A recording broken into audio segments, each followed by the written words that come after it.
beautiful. Today's video is a long-awaited one.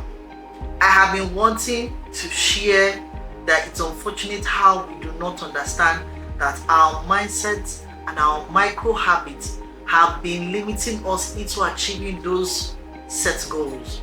And in this video, I will be addressing those issues. If you're new here, where have you been? Well, good to have you here.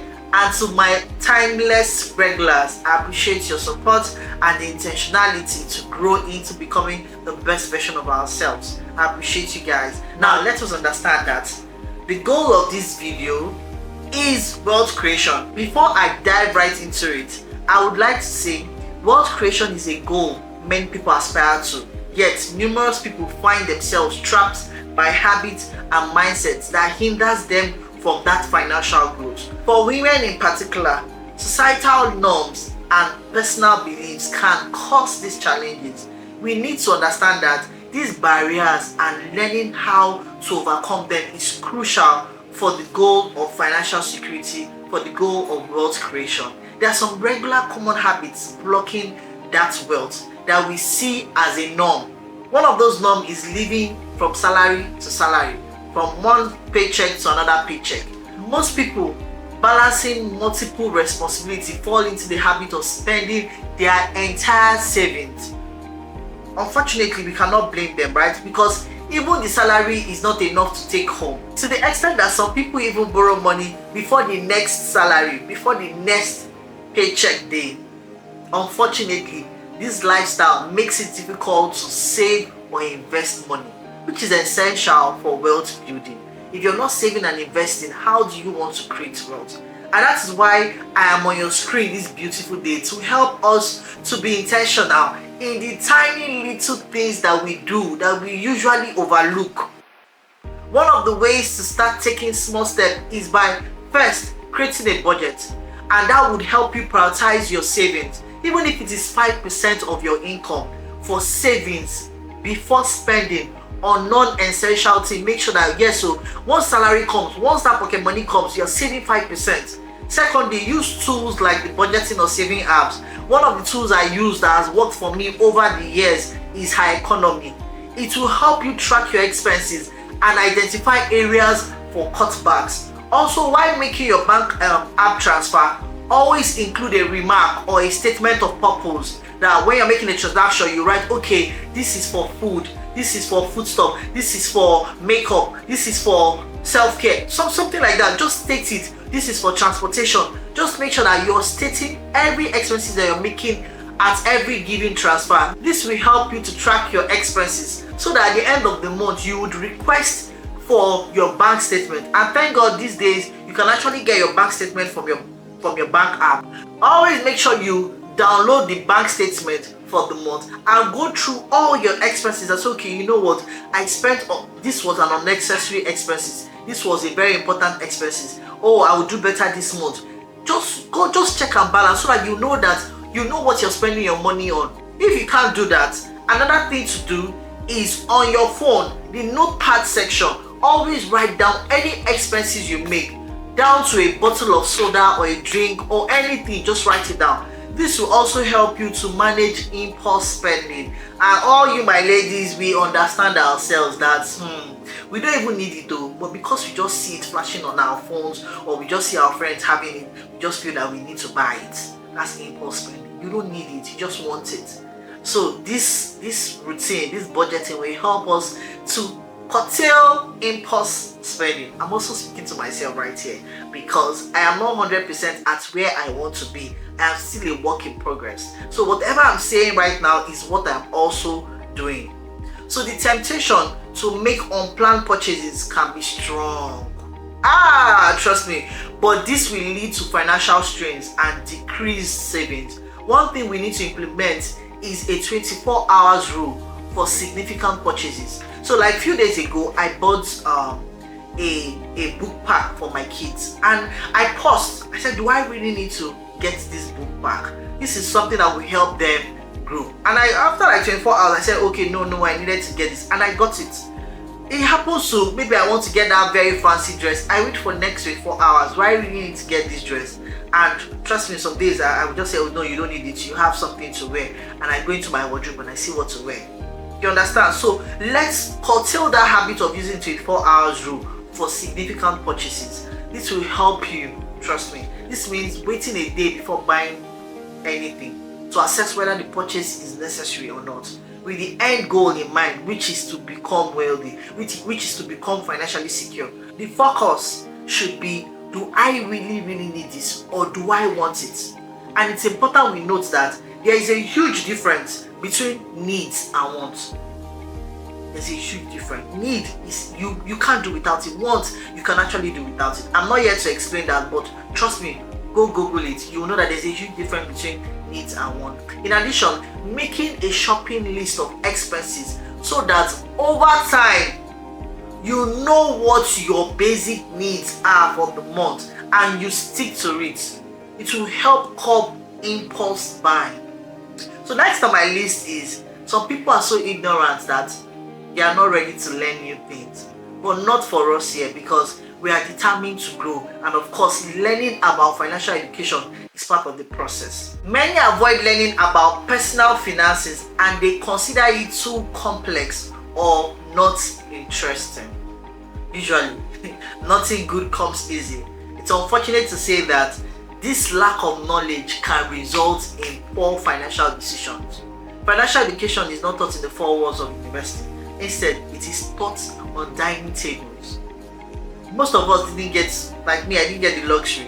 And I know most of us didn't get the luxury. That's why we read books of financial education. And one of the first books I read, whom I am sure a lot of us have been exposed to, or we have equally read this book, is Rich Dad and Poor Dad by Robert Kiyosaki. Another step is dedicating time to improve financial literacy. And that's why I appreciate you for taking out time to be here. And so far so good. I believe you're getting value and would love to get more value, right?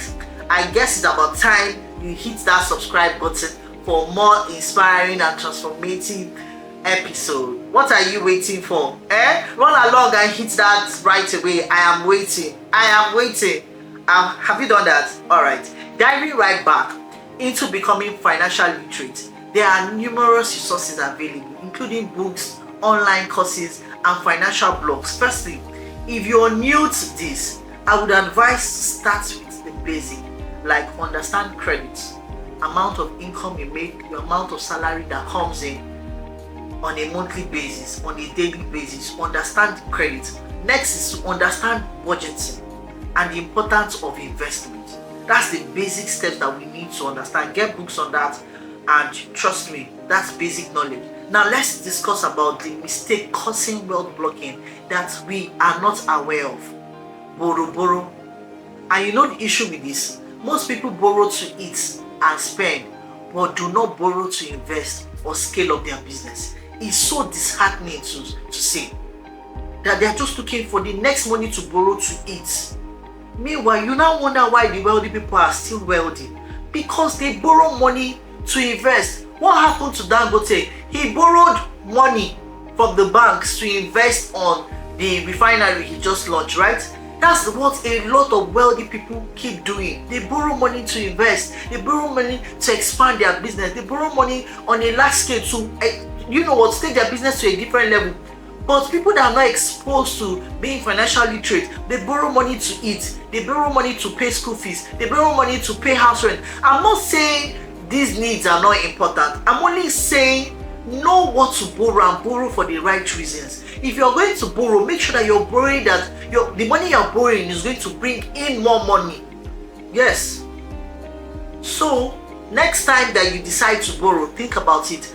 This thing I want to borrow money for, is it going to give me an increase in income? If it's not going to, don't borrow.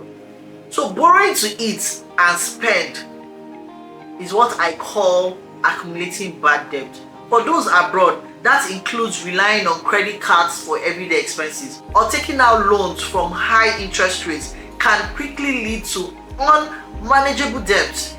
Instead, what you should do is focus on paying off your high interest debt first. Make sure that you're not owing anybody, you're not owing any loan develop a repayment plan.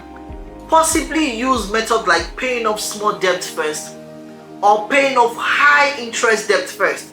Avoid taking any new debt, trust me, unless it is absolutely extremely necessary. The rich lose money in the process of becoming wealthy, but it's so unfortunate to say that the poor, and when I mean the poor, this includes having a poor mindset and not willing to lose a dime but want to be wealthy. The fear of losing money or lack of knowledge often prevents people from investing.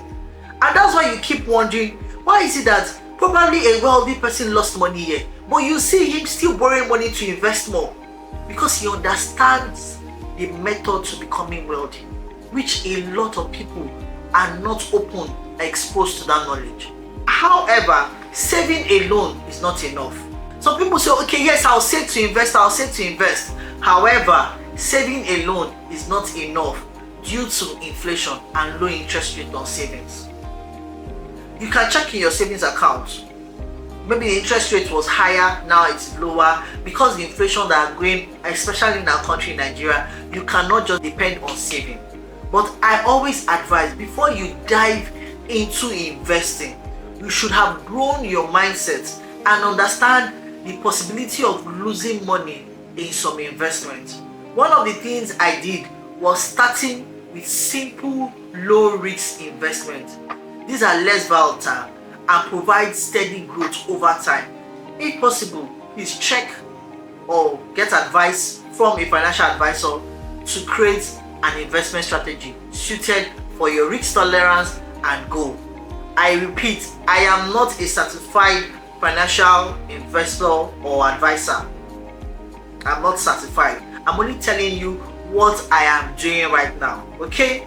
Next on my list is when you fail to plan. What happens? You say you plan to fail. So failing to plan for the future, many people, particularly young ones, they neglect long-term financial planning. They only focus on our immediate needs. What is the latest hair that is raining? They say it's fringe that is raining. Let me go and get a new hair and let it be on fringe. What is it's bone straight, let us go. Or what is latest perfume that is raining? Oh my goodness, I need to get it. They are not concerned about long-term financial planning. So it's earlier we set long-term financial goals, such as having a retirement planning a savings account, purchase a home, or funding education. Whichever financial goal that you have right now, establish it. Establish a retirement account. For those abroad, we have the 401k or the IRA, and continuously regularly contribute to it. Okay, consider using financial planning tools or consulting with a professional. Like I mentioned earlier, I am not a professional. I am only giving advices based on my own experience, based on my exposure. Okay, so that the professional will help you create a roadmap for your future. Now we help you create a roadmap aligned, tailored to your specific needs. Okay, all right. So moving on, we are going to be dealing with the mindset barriers that are blocking us to becoming wealthy, that are blocking us to becoming financial security. One of those mindsets is scarcity mentality, scarcity mindset. Most people believe that money is scarce and difficult to acquire, and this can limit financial opportunity and foster anxiety about spending or investing. What we need to do is to shift to an abundant mindset. This will involve recognizing opportunity for financial growth and believing in the potential to earn and save more. Practice things like gratitude, journaling. This can help you to change your mindset by focusing on what you have rather than what you lack. Fear of risks. A fear of taking risks can prevent individuals from making investments that could significantly grow their wealth. And most people do not know. They don't want to lose money. They don't know that the wealthy people keep losing money. They keep losing money. That's why they get better at, okay, I tried this and I lost money. I'm not going to do it again. I'll do something different. And before you know it, they do something different that gives them more money. But the people that have poor mindset, they are not ready to take risks. They are not ready to try new things. They are not ready to leave their comfort zone. They want to remain where they are. They don't want to, come out from their comfort zone. And that's because they have the fear of risks. So a fear of taking risks can prevent individuals from making investments that could significantly grow their wealth, that could significantly make them become financially secure. One thing we need to do is to educate ourselves about the risks and the rewards that will happen when we take this investment. Understand that calculated risks are part of wealth building. Start with small manageable risks and gradually increase as you become more comfortable. So the next thing to do is to now diversify your investment and mitigate those risks. The third on my list is underestimating self-worth. Many women in particular, we undervalue our skills, we undervalue our contribution, and this will lead to low income and missed opportunity. And that's why we have the movement of gender equality, but it's just unfortunate that we women will undermine our value, we undermine our self-worth. One of the things we need to do is to advocate for ourselves. Learn to negotiate your salaries. Learn to negotiate on that board.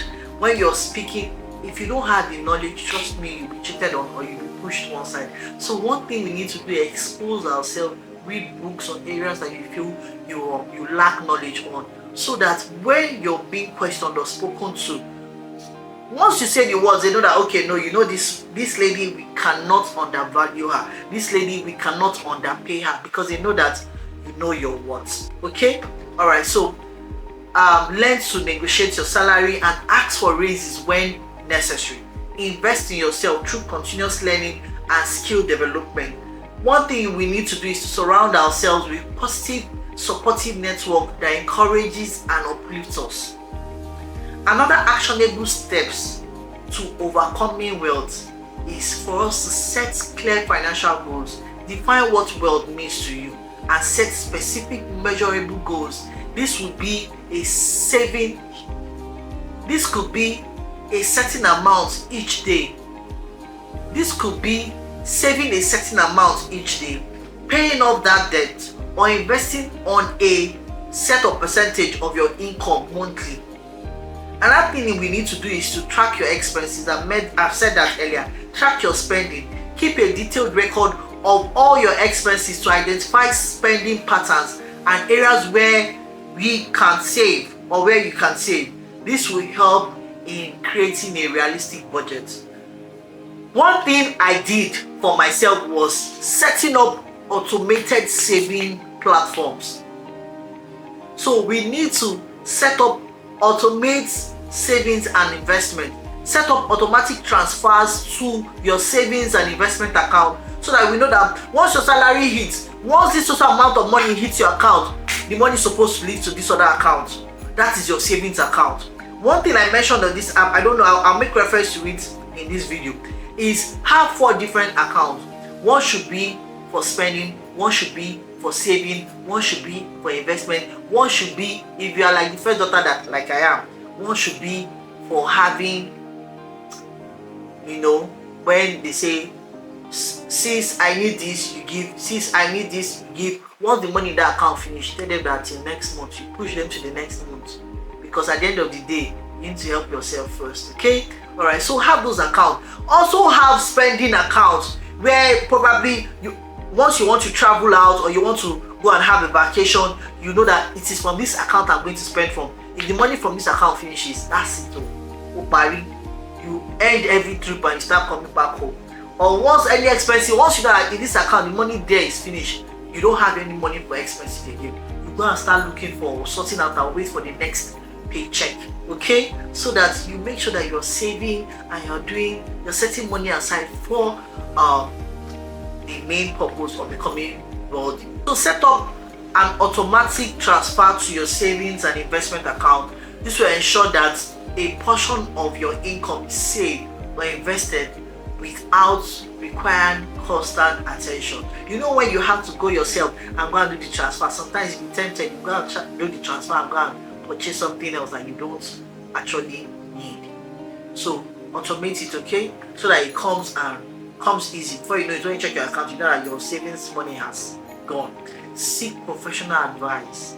Consult with financial advisors who can provide personal guidance based on your financial situation, like I mentioned earlier, and your financial goals. Okay, they can help you create a comprehensive plan and avoid common pitfalls or issues that may come along the way. Join financial communities, engage with groups or online forums, focus on personal finance. This community can offer support, we can share knowledge and keep you motivated by recognizing and addressing these habits and mindsets. You can unlock your full potential for wealth creation.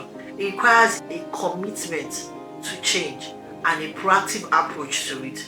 But the reward of financial security and independence are well worth the effort. So with that, we have come to the end of today's episode. Thank you for joining me and for being a vital part of our growing community.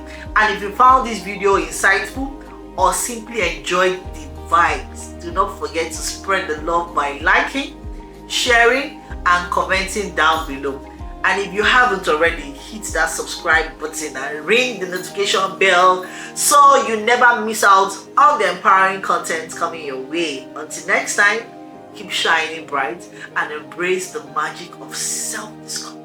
Remember, you are capable of achieving extraordinary things. I am sending you all the heaps of love, light and endless possibility. Take care and I will see you in my next video. Stay blessed. Bye for now.